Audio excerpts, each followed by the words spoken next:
देशवा हमार भैया फूलवा के दोना, रतिया में चांदी झरे दिनवा में सोना, रतिया में चांदी झरे दिनवा में सोना। हे भगवान देखिया लागे जन टोना, हे भगवान देखिया लागे जन टोना, रतिया में चांदी झरे दिनवा में सोना।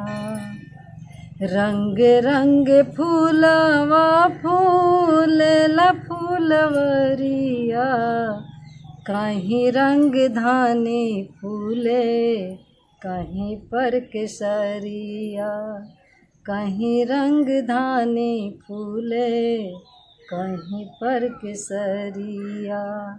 हे भगवान देखिया लागे जानी टोना, देशवा हमार भैया फूलवा के दोना। खेतवन में मक्का धान गेहूँ मटर चाना, उगेला अनाज के अगणित दाना, उगेला अनाज के अगणित दाना।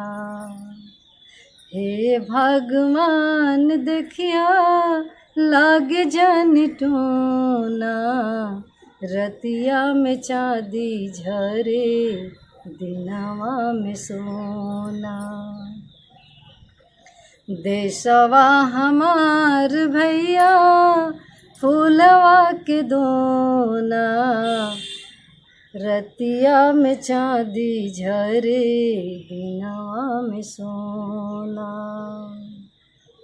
मेवा मिश्री फल उगेला मसाला, मेवा मिश्री फल उगेला मसाला।